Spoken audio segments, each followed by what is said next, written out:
Hi, happy Monday. Does the name Monty Lopez mean anything to you? That's great. Me neither.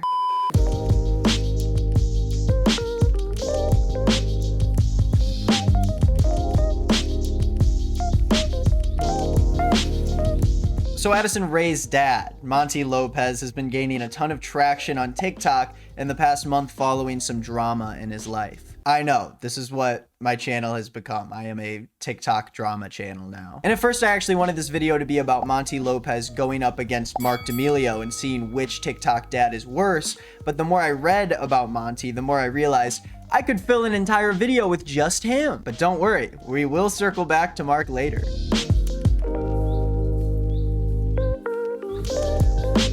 But first, let's meet this cast of quirky characters that makes up Monty's life. But before we do that, if you're watching this and you're not subscribed, just go down there and take 2 seconds to do it. First and foremost, we have Monty himself, and I know what you're thinking, don't worry. This guy sounds like a Nickelodeon cartoon character that wears a little Indiana Jones hat and he fights reanimated skeletons in ancient tombs. That's what you were thinking, right? But no, Monty Lopez is the father of the insanely successful TikTok star Addison Rae. And he is 46 years old. You're gonna wanna remember that number, 46. It's gonna be useful later in this story. Next up, we have Sherry Easterling, Addison Rae's mom and Monty's wife. Now, Monty and Sherry had an on and off marriage over the course of the past 20 years. And although they're married right now, they are currently separated. And I also can't believe that I am saying these things in a video of mine. I feel kind of like an idiot right now, but I promise you this story is important. It's more important than just like a weird dad. Now, the other two minor players in this game, and they're not like actually minors,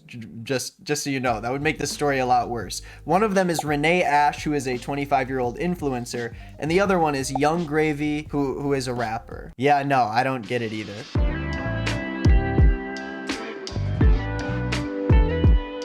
Before I get into this, I need to make the disclaimer that I don't actually know any of these people. As surprising as that may be, I'm not kicking it with Monty every single day. And Addison and I, well, there was like a little bit of a falling out. We're all good though. We're on good terms. For the most part, I'm going to try to leave Addison out of this since this video is more about the creepier, weird things her dad has done, and I don't think she should be criticized for the actions of her parents. Matter of fact, it must be terrifying to have this much drama about your father online, so I don't envy her at all, and this video is not to make fun of her in any way. Hey, sorry, I just looked like I crawled out of a hole. This is gonna be gone after Monday night, but tonight is the last chance you have to get the Nick is Not Green hat, nickisnotgreen.com. You can pre-order the hat now. Thank you very much. That's all. Thank you to everyone who bought the hats. Back to the video.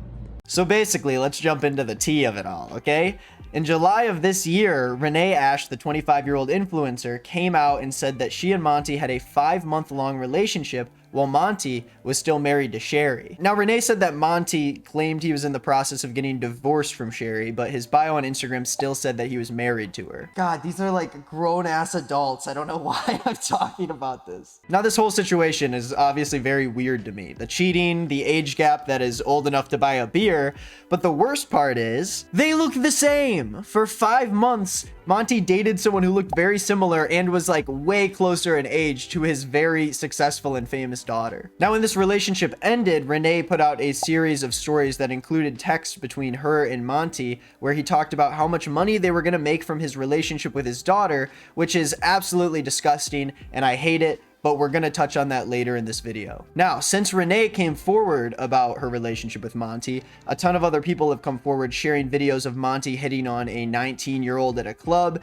and flirting over FaceTime with another 19-year-old girl. And I know exactly what you're thinking. Where does Young Gravy fit into all of this? That's probably not what you're thinking. You're probably thinking, what a creep, I hate this guy, this is disgusting. But were you also wondering where Young Gravy fits into all of this? Because I'm here to help you out with that. So from what I can gather, this all started in late July following Renee and Monty's affair. On July 21st, Young Gravy posted a TikTok saying that he's coming back to America and he's ready to, in his words, make some whoopee and butter the biscuits. Gonna butter the biscuit, plant the parsnip, bake the potato, do a little horizontal hokey pokey.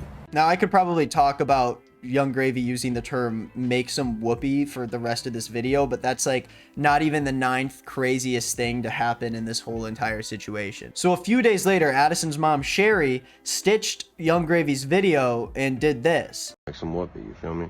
Trying to butter the biscuit.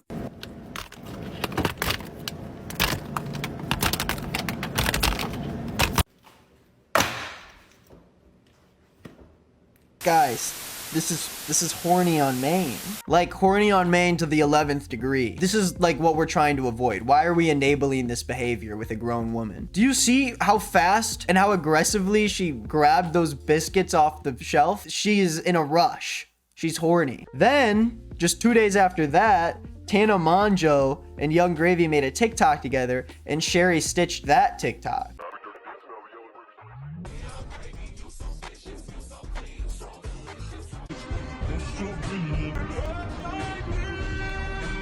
Now, I'm not gonna lie to you.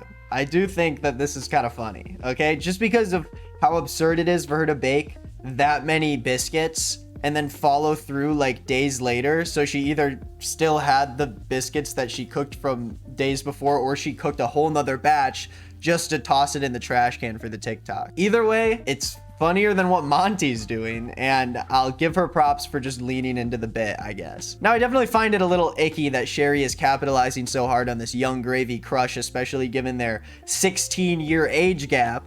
But Young Gravy was going along with it, and he even said that they were going on a date soon, so it all seemed pretty lighthearted. For the most part, at least, because a week or two later, Monty made a TikTok asking Young Gravy to box him. Let's take a look at that. Appreciate all the likes. I'm even gonna give a shout out to Young Gravy's fans. But Young Gravy needs to watch running his mouth talking about all those MILFs out there, because all those MILFs got some daddies. Man, there's some baby daddies, and those baby daddies, some of them are equally as bad as me. Some of them are badder, some of them can't come close. So watch him out when you're slapping your gums, bro. What I'm really worried about is my 2 boys going to school and getting picked on because Young Gravy wants to hook up with their mama. What I want them to do is go to school and get praised because Young Gravy's about to get knocked down in the boxing ring by the daddy. So be watching yourself, man. Watch what you say, bro. You ain't no rapper, man. Clean that up, man. You a singer. Go clean your bio up, bro. You ain't no rapper. You a fake rapper. Peace. Now, right out the gate, I have so many things I have to say about this video, okay? First off, if I was Mr. Gravy, I would be 100 feet deep in my underground bunker because there is nothing more intimidating and off-putting than the backdrop of this video. You've got the Vector from Despicable Me tapestry, the Chuck E. Cheese carpet he taped to the wall, the squishmallows that are surrounding him. I mean, I'm shaking in my little boots over here, and I'm not even Young Gravy. But seriously, I don't know whose room he's shooting in, but it's like very bizarre that he decided to shoot his call-out video from this room. And it definitely mirrors the level of maturity that Monty is displaying towards a 26-year-old rapper named Young Gravy. But I mean, for all we know, this could just be Monty's new girlfriend's room. Now, Monty goes on to say that his sons are being bullied because a fake rapper wants to have sex with their mom. Now, I'm sure he's right about this because his son's bullies have homeroom with Monty's girlfriend, so I'm sure that he's hearing about it firsthand. And in general, I just find it really odd for a grown man to rope his children into this drama to like win some sort of sympathy. And honestly, it's just kind of sad to me to see Monty use his own daughter as a crutch so more people can know who he is and so he can be more famous. And I see Sherry doing the same thing and I don't like it, but it's way more subtle when she does it. But the craziest thing that he does in this video is obviously challenging Young Gravy to a boxing match. And I kind of love how TikTok boxing matches have become the norm for two people to settle any sort of conflict they have over themselves, because 90% of the time they don't even happen, because funny enough, there are a lot of legal hoops you have to jump through in order to publicly air a physical fight between two people. And I don't really think Monty has the event planning skills to put on the next creator clash. And this whole thing with Monty calling out Young Gravy on TikTok is like the equivalent of some old man running onto his porch to yell, "Why I oughta," at the local neighborhood kids. But in this case, the neighborhood kids want to have sex with your wife. Now, Young Gravy actually responded to this challenge with a message of his own. Shout out to Young Gravy's fans. But Young Gravy... Do I ever love my fans, baby? Man, I've seen at least 40 people with my signature tattooed on them. It's been a while since I've seen someone with this much dedication, you know, this much time on their hands to to get my attention and show love. And Young Gravy clearly shuts down the idea and just like brushes off Monty as a fan, which is, I think, the best thing you could do in that situation. Now, any normal person would let shame kick in and take a step back for the sake of themselves and their entire family that's online, but I don't know if you remember, but Monty is not a normal person. He goes on to make yet another video where he looks like he blew too much air into his anchor arms, but before they exploded, he challenges Young Gravy to another fight. This time, Gravy's response was a little bit more firm and direct, saying that he's not going to fight Monty over TikTok drama, and that he acts half Addison's age and embarrasses his whole family because of it. you got one of the most successful daughters in the world, and you decide to act half her age to try to get some attention while embarrassing your whole family. Now, how is it that the two youngest people in this situation, Young Gravy and Addison Rae, are acting more mature than two people in their 40s? Well, personally, I think Young Gravy hit the nail on the head when he said that Monty was just doing this all for...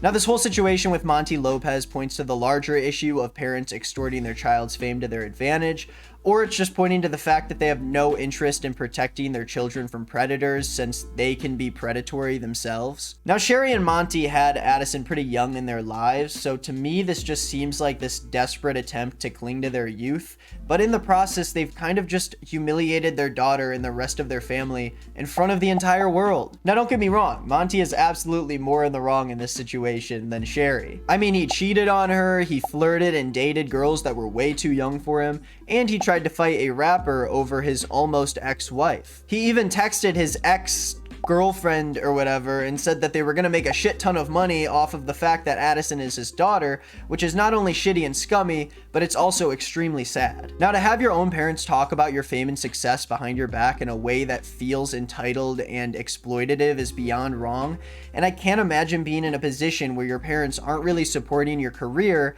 but doing everything they can to make it about them so they can reap the benefits from it. But that's not to say that Sherry isn't also taking advantage of Addison's fame as well. Now, in comparison to Monty, it might not seem like much, but this behavior from parents of influencers to include themselves in the mix so they can become influencers is gross and it's weird. Now, I don't know where the norm or the idea came from that these parents are like invited to the party, but I think we should start being more ageist and get these losers out of here. Who's with me? But to be serious, I do feel really bad for Addison and her brothers that have to see their parents lampooned on a daily basis or even come under fire themselves for things that their parents did. Addison Rae doesn't even follow either of her parents on Instagram anymore, and I don't blame her. Now, there's definitely something to be said about the fact that Addison and other TikTok stars like the D'Amelios were basically children when they became famous, and their parents now get to live out their teenage fantasies through their daughters. And you can definitely see that with Addison's mom as well, even if it's not in the same predatory way that her dad is doing it. Now, a parent who is genuinely interested in protecting their child would make sure their privacy is valued instead of, I don't know, signing the entire family up for a Keeping Up with the Kardashians ripoff that profits off the mental breakdown of one of their own children. And although Mark and Heidi D'Amelio aren't making a spectacle of themselves the same way that Addison's parents are, they are still grossly benefiting from the rapid success of their daughters. And this isn't really what this video is about, but I try to point out when I can that in 2014, Mark D'Amelio got a DUI because he was driving drunk with Charlie D'Amelio, who was 9 years old at the time, in the front seat, and he went to a bodega and picked up 3 strangers and put them in the backseat of his car and drove drunk with all of them in the car.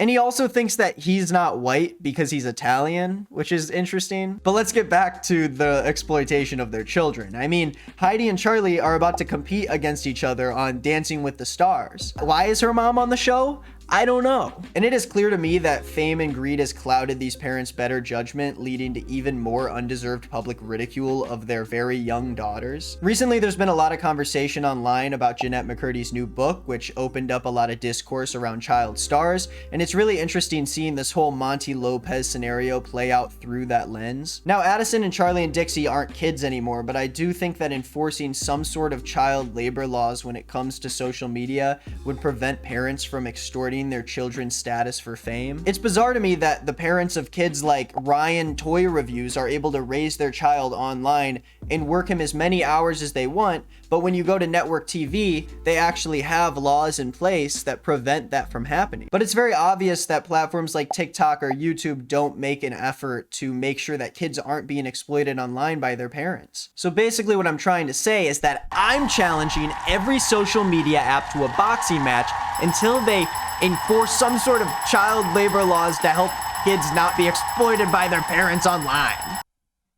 Oh, yeah, right. I'm challenging every social media app to a boxing match until they enforce some child labor laws on it. Hey, thank you for watching this video. On the screen, you should see 2 other videos that I think you should check out. Make sure you comment, subscribe, like, and do all that other stuff. That helps my videos do well. And I want to give a special thanks to my writer, Sid, and my editor, Owen, for making this video possible. They have worked on the past 3 videos that I've made, and they're really making it possible here over at the Nick is Not Green studio. Anyways, that's all for me. I hope you have a wonderful rest of your day. Bye!